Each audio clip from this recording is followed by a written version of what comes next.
안녕하세요. 오늘도 와주셔서 감사드리고요. 바로 사연 읽어보겠습니다. 여러분들은 다들 최근 출산율에 대해서 어떻게 생각하세요? 뉴스에서는 최근 결혼 정년기에 있는 세대인 20대에서 30대들이 결혼은 물론 자녀를 낳지 않겠다고 말하는 사람이 많아서 걱정이라고 하죠. 지금 우리나라의 출산율을 보면 OECD 국가의 평균에도 못 미치고 있는 것도 사실이고요. 하지만 저는 그런 젊은 사람들의 사정도 이해가 갑니다. 안정적인 직업과 몸을 맡길 수 있는 집의 유무는 안정적인 가정을 이루기 위한 첫 번째 과제라고도 할 수 있겠죠. 그러나 저는 그 밖에도 결혼에 미치는 많은 요인이 있다고 생각해요. 특히나 제가 오늘 보내드린 사연도 여기에 해당한다고 생각하고요. 저는 삶을 다 살아봤다고 장담하기는 어려운 나이예요. 이제 겨우 30대이니까요. 하지만 그건 알고 있습니다. 오랜 세월을 산 사람은 아니지만 바로 옆에 있는 엄마의 삶을 가장 가까운 곳에서 지켜보며 부모라는 것이 무엇인지 말이죠. 부모라는 이름은 쉽게 가질 수 없는 것이라고 생각해요. 그래서 아이만 낳는다고 해서 아무나 부모가 되는 게 아니라는 것도 알게 되었죠. 특히 제 주변에 가장 부모다운 사람이 아닌 사람이 부모가 된다는 것은 안 된다는 것을 알게 되었죠. 그 주인공은 바로 우리 아버지입니다. 제 평생을 함께 살면서 이런 사람이랑은 결혼을 절대 하지 말아야겠다고 생각했죠. 우리 아버지는 말이에요. 매사에 자기 중심적으로만 생각하는 사람이었어요. 아이를 둘이나 낳아놓고는 가족을 돌보거나 책임질 생각조차 안 하는 사람이었죠. 아기를 엄마 혼자서 만드나요? 그건 아니잖아요. 그런데도 자기는 아기를 끝까지 책임질 필요가 없다고 말하는 사람이 바로 아버지였어요. 게다가 어릴 때 아이들 장난감 많이들 구매하시죠. 우리 집은요, 우리 자매의 장난감보다 아버지가 취미로 산 물건이 창고에 훨씬 더 많이 있었어요. 정말 기가 막힐 노릇이죠. 오죽했으면 주변에서 아버지한테 오늘은 아이들 선물이라도 가져가라고 친구분들이 직접 아버지 손을 우리 장난감을 쥐어줄 정도였어요. 이 정도면 말 다 하지 않았나요? 어떻게 이런 사람이 우리 아버지라고 지낸 건지 참 속이 타오릅니다. 그런 아버지와 우리 자매의 갈등이 깊어지게 된 일은 제가 대학을 갈 무렵에 생겼어요. 평소 중고등학교를 다니면서도 아버지의 도움을 기대한 적은 단 한 번도 없었거든요.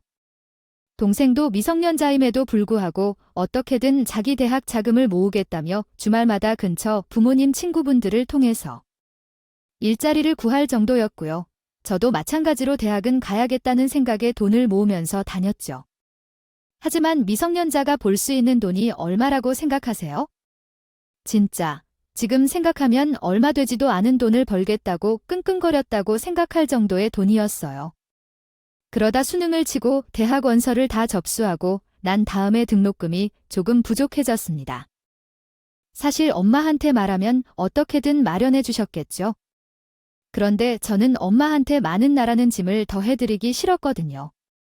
그래서 부족한 몇십만 원을 여기저기 빌리러 다녔어요. 돈을 빌린다는 게 생각보다 쉽지 않은 일이잖아요. 사실 집에다가 부모님에게 말해봐라는 친구들의 말도 더 이상 듣기 싫었고요. 그날도 돈을 빌리러 나갔다가 집에 들어와서 한참 자괴감에 빠져 있었죠. 그때 밖에서 누가 들어오는 소리가 들리는 거예요. 아빠 왔다, 기놈의 자식이라는 것들은. 아버지가 왔는데도 문 밖으로 나와 보지도 않아. 이러니까 내가 자식을 자식처럼 생각할 수가 있나요? 웬 다른 집 애들은 자기 아버지가 들어오면 벗은 발로 헐레벌떡 뛰어나온다던데. 으휴, 전속으로 한숨을 쉬며 인사하기 위해서 방에서 나왔죠. 그런데 아버지의 등에 있는 큰 물건을 보고 눈이 휘둥그레졌습니다. 아버지는 그날 기타를 사들고 집에 들어왔거든요. 다녀오셨어요. 그런데 그건 뭐예요? 얼마 전에 제가 여윳돈이 있냐고 물었을 때는 돈 없으시다고 하셨잖아요. 그거 살 돈 있었으면 당연히 자식 대학 등록금부터 주셔야 하는 거 아니에요. 어린 나이에 어디서 용기가 샘솟았는지 모르겠어요.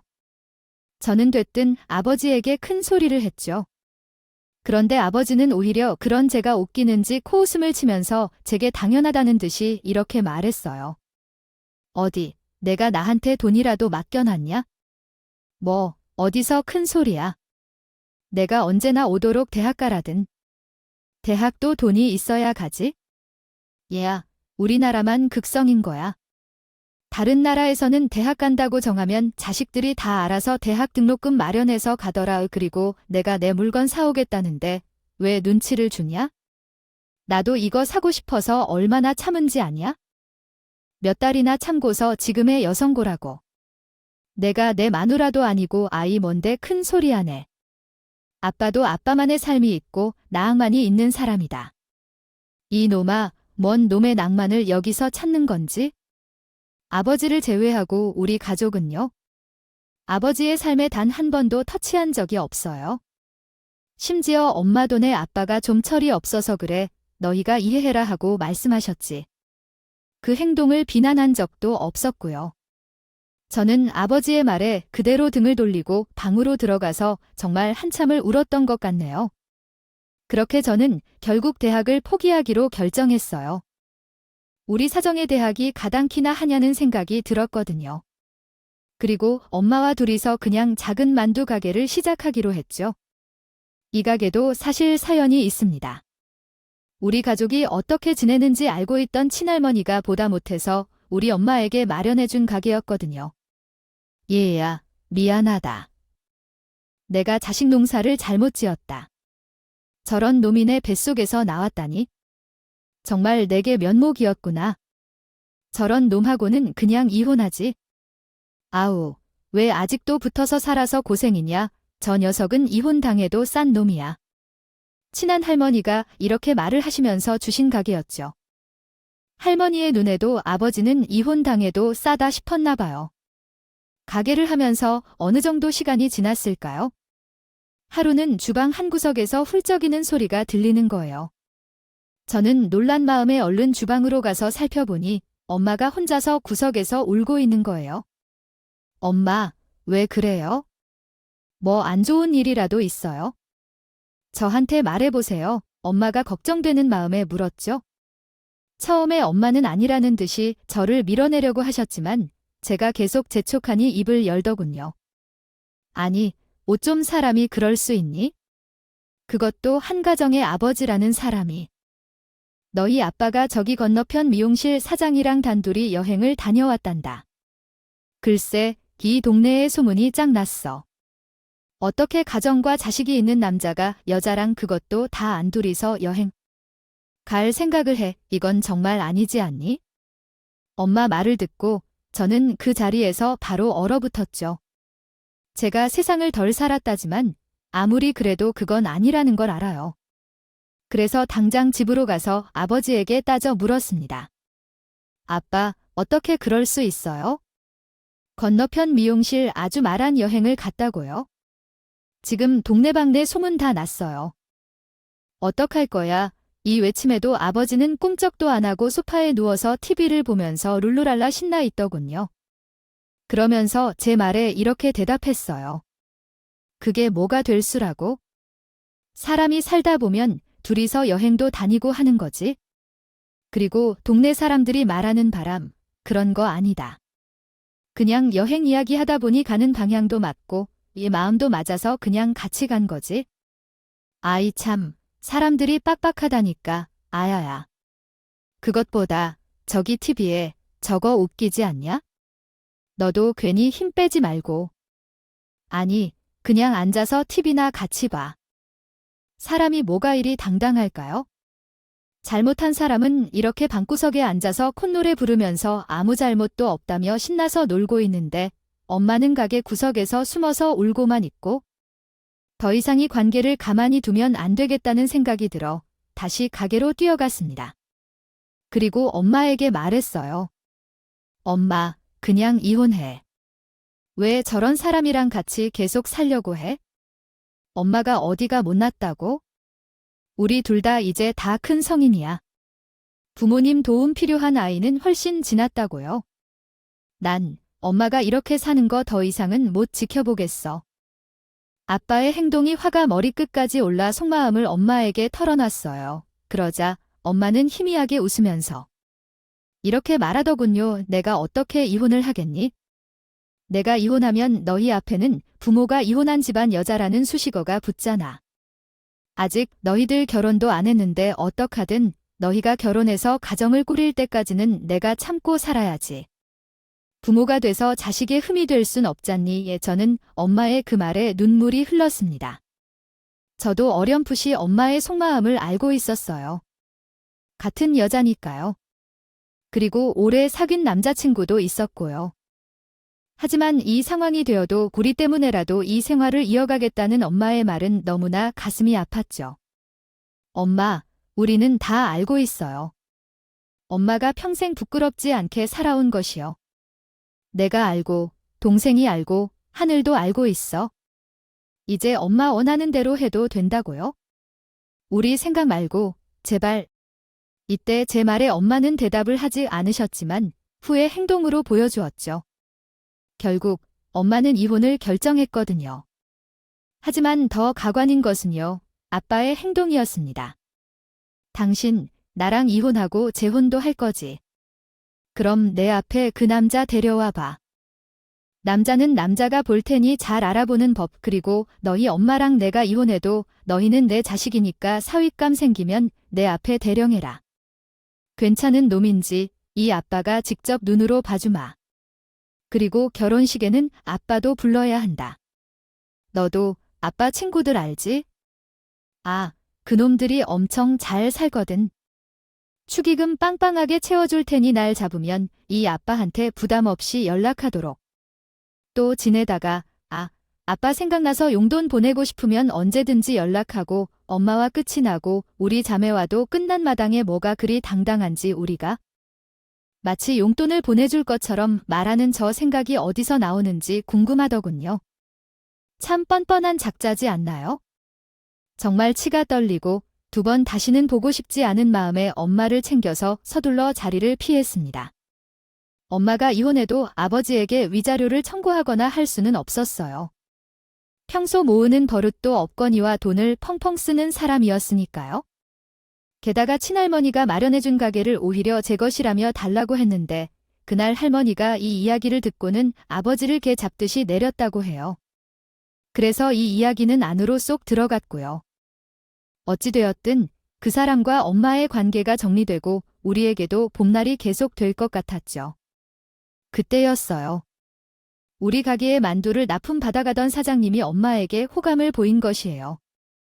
엄마 옆에서 지켜본 제 눈에는 그 사장님이 아버지와는 달리 너무 성실하고 가정적인 남자라고 느꼈어요. 보통 재료를 운반하는 사소한 일에도 사장님은 우리 모녀에게 이렇게 대하셨거든요. 어디 남자가 있는데 여자들이 이렇게 무거운 걸 들려고 합니까? 그냥 두시고 안에 들어가세요. 제게 어디 둬야 하는지 말해주시기만 하면 제가 다 옮겨드리겠습니다. 사람이 서로 돕고 사는 거 아니겠어요? 하하. 사장님은 사소한 것까지 우리가 말하지 않아도 꼼꼼히 챙겨주시는 분이었죠. 그 모습에 저는 저분이 꽤 괜찮은 분이구나 싶었어요. 그러다 가게 쉬는 날 동생에게 듣게 되었죠. 언니는 몰랐어? 그 왜 우리한테만 그런 줄 알았던 아픈봤던 사장님 우리 엄마한테 몇 번이나 들이댔는데 내가 본 것만 해도 2번은 넘을 걸 엄마가 한숨 쉬며 이야기를 했다면서 말했어요. 거절하는데 너무 미안해 하니까 사장님 쪽에서 오히려 자기가 너무 서두른 것 같다고 미안하다고 사과하는 거 보고 와, 진짜 괜찮은 사람이다 라는 생각이 들었는데 언니는 몰랐구나. 난 당연히 언니는 알 줄 알았지? 엄마 바로 옆에 있잖아. 저는 처음 듣는 이야기였어요. 그 사장님이 벌써 우리 엄마한테 고백까지 하고 관심이 많았다는 거려. 저야 장사하기 바쁘니 그런 일까지 알 턱이 없었죠. 엄마는 이미 사장님의 고백을 몇 번이나 거절한 상태였고요. 그 이유가 다 저희였다고 합니다. 엄마는 딸들에게 남세스럽다며 아직도 우리 눈치만 살폈던 거예요. 그래서 그날 이후 우리 자매는 엄마와 아저씨의 재혼을 적극적으로 돕기로 결정했어요. 아니, 이제 엄마를 진심으로 위하고 아껴주는 분이네요. 나타났는데 기회에 평생 희생만 하던 엄마의 인생을 많은 여성이 바라는 그런 여자의 인생으로 바꿔주고 싶었죠. 그렇게 1년이 지났을까요? 우리 가족과 아저씨는 1년 동안 자주 왕래하면서 거의 한 가족처럼 지내게 되었죠. 이런 시간들을 보내면서 가장 놀랐던 것이 아저씨가 우리 자매를 친딸처럼 챙기는 행동이었어요. 우리 자매는 평소 받아보지 못했던 챙김에 당황했던 것이 여러 번이었죠. 예를 들면 동생의 이사 날이었어요. 동생은 저와 달리 대학에 진학했거든요. 그래서 그날도 대학 주변에 집을 얻어서 이사하던 날이었죠. 그런데 갑자기 아저씨가 트럭을 빌려와서 꼭두새벽부터 동생의 그 많은 짐을 전부 날라주는 거예요. 아저씨, 이렇게까지 안 하셔도 돼요. 저희 포장이사해도 괜찮은데 저 짐도 많아서 그러다가 허리 다치세요. 놀란 동생이 아저씨를 말렸지만 아저씨는 능청스럽게 동생의 말에 이렇게 말하더군요. 근처에 이렇게 건실한 남자가 있는데 왜 비싸게 포장이 절을 해? 우리 공주님들은 거기 가만히 쉬고 있어? 괜히 무거운 거 들다가 위험해. 아저씨가 다 알 테니까 나중에 맛있는 식사나 쏴락 이날 이후로는 전보다 더욱 열심히 엄마의 재혼식을 준비했던 것 같아요. 엄마와 우리에게 잘하는 아저씨가 정말 우리 친아빠 같았거든요. 그래서 아저씨에게 효도로 보답하고 싶었죠. 몇 개월 뒤 엄마의 재혼식에 연이어 제 상견례 준비까지 하게 되어 무척이나 바쁜 시간을 보내게 되었습니다. 저는 이미 남편 될 사람과는 7년이 넘는 시간에 만나왔던 상황이라 남편은 우리 엄마의 이혼 재혼까지 우리 집 사정은 대부분 알고 있었죠. 남편과 결혼하겠다고 생각한 이유도 바로 이것 때문이었어요. 밖으로 이야기하기 좀 부끄러운 일도 남편과 자주 상의했거든요. 예전에 엄마의 이혼 때도 남편이 제게 힘을 실어주었고요. 자기네 어머니가 이혼을 안 하겠다고 버티신다고. 그게 자기랑 자기 동생 때문이고 나는 자기 어머니가 이해가 가는데 그래도 아닌 것은 아니지. 그럼 이렇게 하면 어떨까? 자기가 먼저 어머니한테 가서 이혼한다고 아무도 흠이 생기지 않다고 넌지시 말하는 거야? 자기가 먼저 안심시켜드리면 그나마 쉽게 결정하실 수 있지 않을까? 이런 조언을 해준 남편 덕에 엄마가 이혼할 수 있었다고 생각하거든요. 그래서 이 남자와 결혼해야겠다고 생각했고요. 그렇게 저는 떨리는 마음으로 제 상견례 날을 기다리고 있었어요. 다양한 이벤트가 기다리고 있었지만 저는 가게를 마냥 쉴 수는 없었어요. 상견례, 재혼식이다 바쁘지만 가게를 접을 수는 없잖아요. 그날도 열심히 만두를 만들고 장사를 준비했죠. 그런데 어떤 여자가 차 안에서 내리지도 않고 큰 소리로 주문을 하는 거였어요. 그것도 10,000원짜리 하나를 손가락 사이에 딱 끼고서 네가 알아서 받아가라 우는 식으로 말이죠. 처음에는 그런 갑질 아나무인의 행동에 화가 나기도 했지만 괜히 긁어 부스럼이라고 보통이 아니겠구나 싶어서 더 상냥하게 대하기로 마음먹었죠. 그렇게 다진 만두를 여자에게 가져다 주었어요. 여자는 만두를 받자마자 바로 입에 넣더니 갑자기 꼬투리를 잡기 시작하더라고요. 아니, 이걸 사람이 먹으라고 가져온 거예요? 데일 뻔했잖아. 내가 바로 먹겠다고 했어 안 했어. 배운 게 없어서 가게나 해서 그런지 말귀를 못 알아듣네.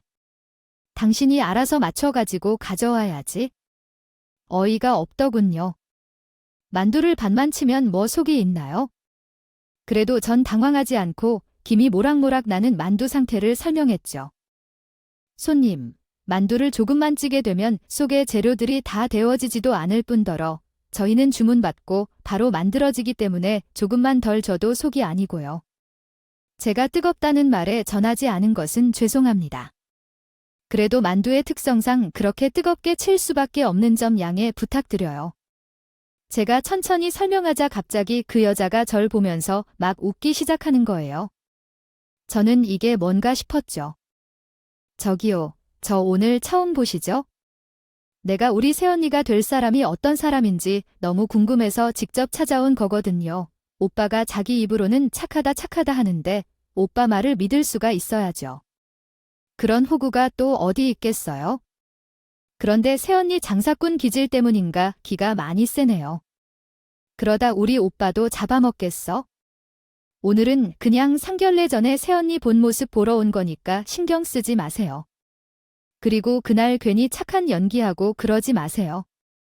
오늘 제가 새언니 모습 다 기억했으니까 이게 뭔가 싶었습니다. 대뜸 저보고 새언니라며 기강을 잡는 신우. 사실 이전까지는 남편이 계속 신우를 만나는 걸 권하지 않았거든요. 심지어 제가 신우를 보고 싶다고 말해도 다른 주제로 말을 돌리면서 피해왔고요. 신혜는 교사가 되기 전에는 얌전한 사람이었는데 교사가 되고 난 이후부터는 아주 콧대가 높아져서 사람이 바뀐 것 같다는 소리를 들을 정도였어요. 남편조차 혀를 내두르며 피할 정도였죠. 처음에 남편이 왜 그리 자기 형제를 욕하나 싶었는데 직접 제 눈으로 보고 겪어보니 그런 남편의 태도가 단숨에 이해가 되더군요. 전 오늘 겪은 황당한 일을 저녁에 집에 들어가서 동생에게 이야기했습니다. 그러자 동생은 화를 내더군요. 아니, 자기가 뭔데 언니한테 기가 세니만이야? 자기가 언니랑 결혼하는 당사자라도 된대. 그리고 언니는 왜 거기서 아무 말도 못하고 멍하니 있었어? 형부가 뭐, 혼자서 결혼 준비해? 아니잖아. 언니도 같이 준비하는 입장이고 모자란 곳 하나 없는데 바보같이 있었어. 안 되겠다. 그냥 전부 다 아는 거 없어. 나도 주변에다가 한번 물어나 보려고 형부랑 사이가 안 좋다더니 내가 같은 업계에 종사자라는 것도 모르나 있는 대로 열이 받았는지 화내는 동생의 태도에 저는 아무 말도 못하고 동생의 물음에 간단하게 신우의 정보를 넘겨줬어요. 내가 아는 거라곤 초등학교 선생님이라는 것밖에 없는데 내 형부 될 사람도 자기 동생 싸가지 없다고 집에서 대면대면 하다고 그랬거든. 그러자 동생은 한참을 고민하는 듯 싶더군요. 동생은 방과 후 강사로 일하고 있어서 인근 학교는 일하면서 거의 다 다녀봤던 상황이었거든요. 시간이 조금 흐르고 생각 정리가 된 듯한 동생은 고개를 들고 제 어깨를 탁 잡으면 말했다. 언니, 그런 사람이랑 한 집에서 지내면 얼마나 불편한지 알지? 아빠한테 당해봤잖아. 우리도 준비를 하자. 그런 사람 증거도 없이 가만히 놔두면 언니 얼마나 괴롭힐지 상상도 안 간다. 그래, 신으라고 연니한테 시집살이를 시키겠다고 어림도 없지? 동생은 제게 당부를 하며 핸드폰을 들어 어디론가 연락을 돌리기 시작하더군요. 저는 그런 동생의 태도가 기특하게 느껴져서 그냥 보고 그날의 일은 쉽게 기억에서 지웠어요. 평소와 같은 날을 보내다 대망의 상견례 날이 찾아왔습니다. 저는 두근거리는 마음을 부여잡고 상견례가 있는 식당으로 향했죠. 예약한 룸에는 이미 시부모님과 신우가 도착해서 자리를 잡고 있더라고요. 물론 남편도 함께 말이죠. 신우는 룸으로 들어서는 저를 보자마자 아주 의기양양한 표정으로 자기는 죄 큰 약점이라도 쥐고 있다는 표정을 하고 있더군요. 하지만 저는 여태까지 성실하게 살아왔고 남에게 말하지 못할 행동을 한 적도 없기에 떳떳하게 행동하기로 마음먹은 상태였죠. 이날 상견례장에는 친아버지 대신 아저씨가 함께 했거든요. 일단 엄마와 재혼식 이야기가 오가는 사이였으니 당연히 이런 자리에 모셔야겠다는 생각에 함께 왔어요. 그리고 룸에 들어서서 시부모님끼리 인사를 나눌 때 아저씨는 당당하게 우리 집안의 상황을 설명했고요. 시부모님도 이야기가 통하지 않는 사람들은 아니었기에 그저 이해한다는 듯이 고개를 끄덕였죠. 그렇게 식사를 시작했고 서로 좋은 말들이 오가고 있던 상황이었어요. 그런데 어디선가 이상한 눈초리가 느껴지는 겁니다. 신우는 자기 젓가락을 쭉 빨면서 빤히 아저씨를 보고 있더라고요. 입꼬리가 씩 올라가는 게 예사롭지 않았죠. 역시 사람 촉이라는 게 정말 무섭더군요. 제가 예사롭지 않은 신우의 표정을 발견한 직후 신우가 입을 열었거든요. 아까 아저씨가 말한 이야기가 정대하면 이런 거죠. 아저씨의 본처가 갈비찜이다. 치면 지금 어머니는 콩나물 무침 정도 된다. 지금 우리가 먹는 여기 이 구첩반상에 널린 첩이요. 엄마, 아빠, 지금 밥이 너무 가세요. 그렇게 웃을 때가 아니라니까. 우리 집을 얼마나 무시했으며 이런 자리에 자기 엄마가 재혼할 남자를 데려올 수 있지? 어쩐지 그날 당신 만두 가게 갔을 때 사람들이 대하는 태도가 영 베어 먹은 것 같지 않더라니. 하나는 만두나 믿고 하나는 교사도 아닌 시간 강사. 역시 천년 밑에서 자란 자식들이 다 그렇지 뭐. 그런 부모 밑에서 이런 자식이 나오는 거 아니겠어. 갑자기 우리 엄마를 콩나물 무침으로 비유하면서 우리 가족을 비난하는 신우. 이런 자리라도 신우의 말은 그냥 넘길 수 없었어요. 더 이상 용서할 수 없다는 생각에 일어나려던 그 순간 동생이 제 허벅지를 꾹 누르더니 눈빛으로 본인에게 맡기라는 신호를 보내더군요. 저는 동생의 태도에 화를 한 번 꾹 내렸죠. 제가 화를 참는 모습을 확인한 동생은 망설임도 없이 신우의 얼굴에 콩나물 무침을 던지며 소리쳤습니다. 여기가 어디라고 큰 소리를 척 내가 뭐라도 되는 줄 알아? 아, 우리한테 그렇게 말하는 내년도 학교에서 첩질하고 있어서 그런가? 내가 쫓아다니는 그 남자, 3년이나 쫓아다닌 것도 모자라서 최근 유부남이 되었는데도 목을 맨다며. 유부남이 됐는데도 같이 너네 집에 들락날락하는 사이라며. 그 유부남 와이프도 알고 있니? 아, 맞다. 곧 알겠네. 금방 학교 선생님들한테 소문이 쫙 났으니까. 우리 엄마가 콩나물 무침이라고, 내가 콩나물 무침이 아니고. 아주 자기는 깨끗한 인생을 산다는 듯이 말하네. 저도 동생의 말에 이게 무슨 일인가 싶었습니다. 그런데 그 말이 아주 틀린 말은 아닌지 신우가 순간 당황하면서 반박하더군요. 내가 무슨 첩질이야? 너 증거 있어. 그리고 사람이 사람을 좋아하는 게 무슨 죄라고. 나는 이미 그 남자와 결혼하고 나서는 다 잊은 상태라고. 어디서 별짓도 안 하고 있는 이상한 소문 듣고 와서 난리래? 엄마, 아빠 천연이 하는 말 믿지 마세요. 오빠, 너도 저런 배우지도 못한 년을 배우자라고 데려와서 이난동을 피우게 해. 선생님이라더니 아주 말이 청산유수더군요. 하지만 저희 동생은 이미 친구들을 통해 신우의 종부를 싹싹 긁어 모은 상황이었죠. 그리고 동생의 입에서 불륜 상대인 남자 선생님의 이름까지 나오자 얼굴이 하얗게 질려가더군요. 왜 내가 이름까지 말하니까 더 이상은 발뺌도 못하겠나 보지요. 저기요, 한국이 좁은 나라라고 안심하셨어요. 자기가 한 일에 대한 책임은 자기가 알아서 져야죠. 그 남자가요. 당신이 쫓아다닌다고 너무 짜증나고 자기 동료들한테 다 소문을 냈더라. 당신 어떻게 그런 식으로 사세요? 저기요, 한 가정 파탄 내려고 작정하셨어요. 여기 사람도 아닌 동물이 있네? 아차, 사람도 아니구나. 내가 하는 말 못 알아듣겠네. 그러니까 평소에 심보를 잘하고 다니셨어야죠. 주변에서 당신 성격 장난 아니라고 소문도 다 안 왔어요. 그런데 우리 가족을 욕해 당신이 어림도 없지? 우리는 하늘에 맹세코 떳떳하지 못한 일은 단 한 번도 하지 않았거든. 저 대신 나서서 신우를 제압하는 동생. 그리고 핸드폰을 열어서 사진 한 장을 남편의 가족 앞에 보여주기 시작했어요. 그리고 이 남자도 당신이 쫓아다닌다고 소문내더니 결국 뒤에서는 서로 만나고 다녔더라. 재미 좋으셨어요? 가정도 있는 남자랑 놀아나니까 재미가 좋아하냐고. 왜 더 날 뛰어보지? 그래, 우리 엄마가 무슨 첩이라며? 그럼 너는 대첩이라도 되겠다. 사진을 본 신우는 이제 얼굴이 파랗게 질려서 난동까지 부리기 시작했어요. 동생이 핸드폰을 빼앗으려고 안간힘을 쓰더군요. 그 와중에 동생은 호락호락하게 핸드폰을 내어주지 않았고 자기 풀에 지쳤는지 씩씩거리면서 거짓말이라 소리를 지르기 시작했죠. 모두 전현이 하는 말 믿지 마. 저거 다 조작이라고. 다 조작이야.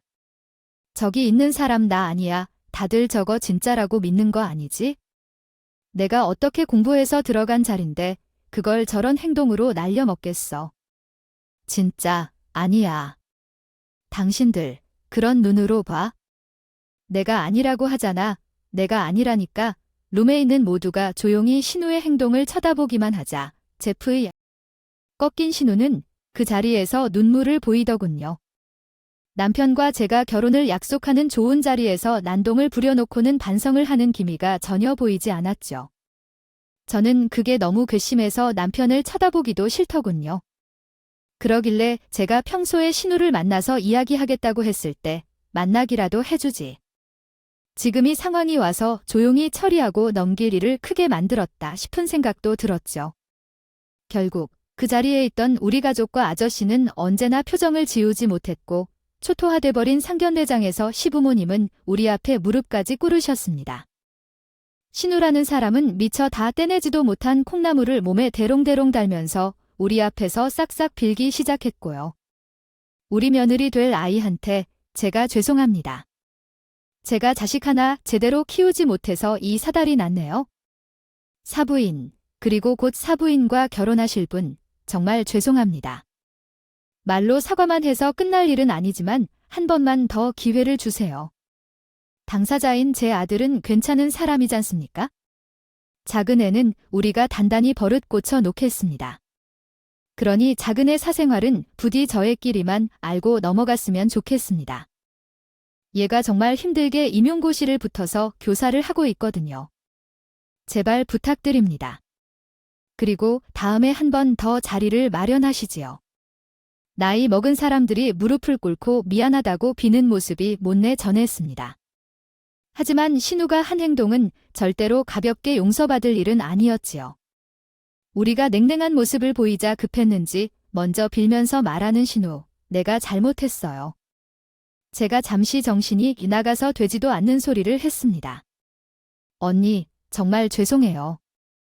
그래도 일은 어디 가서 말하지 말아주세요. 아직 그 사람 안에 일 몰라요? 일이 소문나면 저 진짜 교직 자리도 벗어야 된다고요. 그러니까 제발 한 번만 용서해주세요.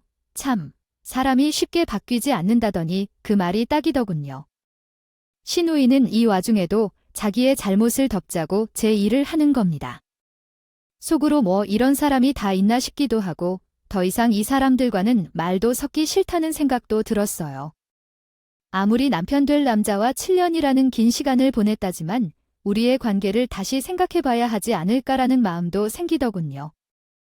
동생도 저와 비슷한 생각을 했는지 무릎을 꿇고 비는 시부모와 신호를 내려다보면서 한마디를 더 날렸어요. 그래, 자식을 이렇게 키운 게 마냥 부탁드립니다.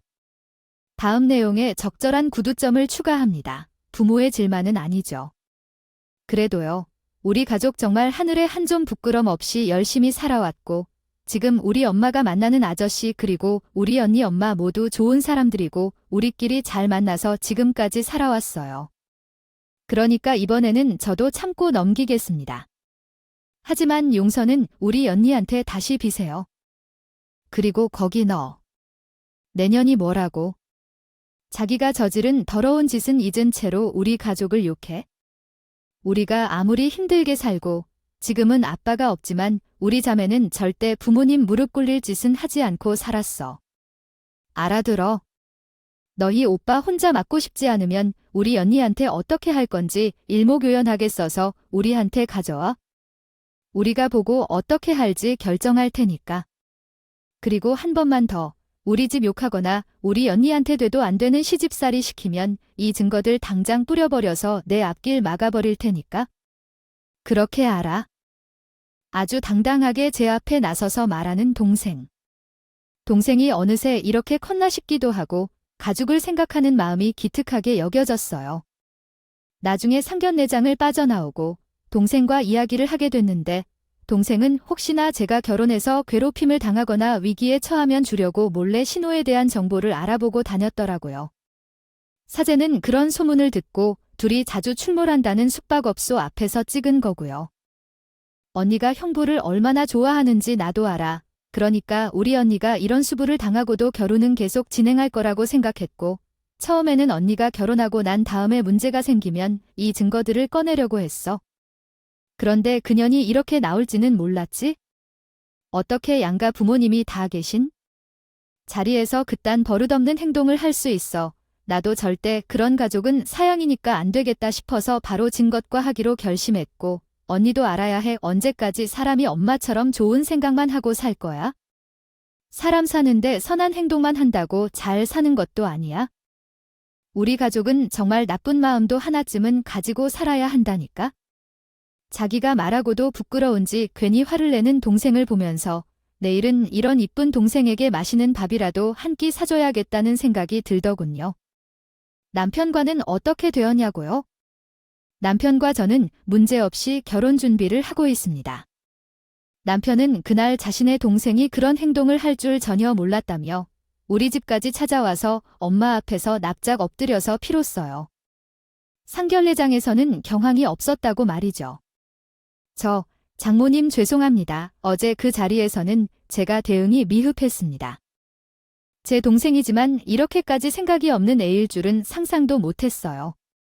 그날 제가 먼저 나서서 빨리 대처했어야 했는데 그러지 못해서 죄송합니다. 당신한테도 너무 미안해. 그날 그렇게 자립하고 나서 부모님이랑 동생 챙기느라 빨리 답을 못 줬지 미안해. 그리고 장군님, 부디 동생 행동만 보시고 저희 집을 판단하지 않으셨으면 합니다. 저희 부모님은 절대 심성이 나쁜 사람이 아니고요. 저희 가족도 왜 그런 동생이 태어났는지 정말 의문이에요. 제가 빠른 시일 내에 다시 자리를 마련할 테니까 그분도 함께 자리하시죠. 그날은 제가 동생을 빼놓고 가겠습니다. 자신의 상황을 차분하게 설명하면서 사죄하는 남편의 모습에 그래도 내가 사람 하나는 잘 봤구나 싶은 생각이 들었어요. 일단 자리에서 일어나게 그 사람의 잘못이 어떻게 자아내 잘못이 되겠나? 나도 자식을 둘도 봐서 자네 부모님 마음이 어떨지 잘 아네? 자식이 어디 부모 마음대로 크는 법이던가? 나도 충분히 그날의 일은 이해하고 넘어가려고 하네. 아이, 그보다 사부인이랑은 마음 잘 추스르고 계시나? 안 그래도 내가 걱정을 좀 했네. 자식이 일하지만 덥석 그렇게 무릎을 꿇으시니 나도 경황이 없었어. 자네도 알다시피 우리 둘째가 성격이 순하지는 않아서 말이야. 엄마도 이미 그날 신우의 행동은 덮기로 마음을 먹은 것 같았죠. 사실 그렇잖아요. 잘못은 신우가 있는데 왜 괜히 주변 사람들만 피해를 봐야겠어요? 저도 엄마의 마음과 같고요. 그러니 일단 준비하던 결혼 준비는 계속 진행하도록 하게. 우리 딸도 자네를 참 좋아하는 곳 잘 알고 있지? 결혼하면 더 잘해줘야 하네. 내가 다 지켜볼 거야. 엄마는 가볍게 남편에게 압박도 넣었고요. 말로는 자신이 흠이 될까 걱정했다고 했지만 이번 일로 혹시나 내가 마음의 상처는 입지 않았을지 조마조마하셨거든요. 그래서 더욱 단속을 해야겠다고 생각하셨던 모양이에요. 엄마의 말에 남편은 당연히 그러겠다고 큰 소리로 대답을 했고 바로 튀어나온 대답이 마음에 들었는지 그날 우리 집은 웃음소리로 가득했어요. 그리고 날이 조금 지나 신우가 제게 연락이 왔습니다. 언니, 그날은 제가 정신이 나갔던 것 같아요. 일단 그날 동생분이 말했던 계획서 내일 들고 가겠습니다. 혹시 보고 마음에 안 드시면 다시 고쳐서라도 올게요. 그럼 내일 뵙겠습니다. 여전히 싸가지는 없었지만 순순히 동생이 시킨 대로 계획서를 작성해 온다고 하더군요. 저는 가족에게 그 사실을 알렸고 우리 가족은 모두 내일 휴가라고 도장을 찍었습니다. 쾅쾅 찍은 상태랍니다. 동생은 아주 사람 하나 잡을 기세더군요. 혹시라도 이상한 부분이 있으면 자기가 제대로 교육해주겠다면서 말이에요. 저는 이복 남편과 결혼하면 한 집안 식구가 될 사람이니 신우가의 기회에 제대로 자신의 잘못을 뉘우치고 고개를 숙일 줄 아는 사람이 되었으면 싶어요. 어쩌면 저희 가족도 동서의 약점을 잡아 해코지를 하고 치사하게 갑질을 하는 것도 같지만 때론 이런 망나니 같은 부류의 사람들에겐 말보다 주먹이 더 먹힐 때가 있는 것 같아요. 신우도 하루빨리 본인의 행동과 언행을 고쳐서 훌륭하다는 말은 듣지 못해도 제대로 된 교육자가 되었으면 합니다. 이런 선생님 밑에서 교육을 받을 미래의 뛰어난 인재들이 될 아이들을 위해서라도요. 저는 이번 일을 겪으면서 그런 생각을 했어요. 처음 부모님의 이혼에서는 부모가 되는 일이 쉽지 않구나 싶었고요. 스스로 사회생활이 가능한 시점부터는 돈을 벌고 미래를 준비한다는 게 만만치 않다는 것을 알았죠. 그리고 남편과 결혼을 준비하면서 이게 사랑으로 모든 것이 해결되지는 않는다는 것도 깨달았어요. 아저씨와의 만남에서는 세상 모든 사람들이 나쁘지만은 않구나. 사람이 모두 같은 마음을 가지고 있지는 않구나 하는 것을 알았고요. 물론 신우는 저보다 더 나은 삶을 사는 사람일 수 있습니다. 대화를 하고 안정적인 교사라는 직업을 가진 사람이지만 그것만이 인생의 전부는 아니죠. 자기 인생을 잘 살았다고 생각하는 사람은 애초에 남의 인생에서 약점을 찾을 생각조차 하지 않을 테니까요. 본인이 그런 인생을 사니 남의 인생도 그렇게 보이는 것이 아니겠어요. 그리고 만약 내가 아이를 낳는다면 공부 말고도 이런 인성교육에 힘쓸 것 같아요. 삶을 어떻게 살았느냐가 중요하니까요.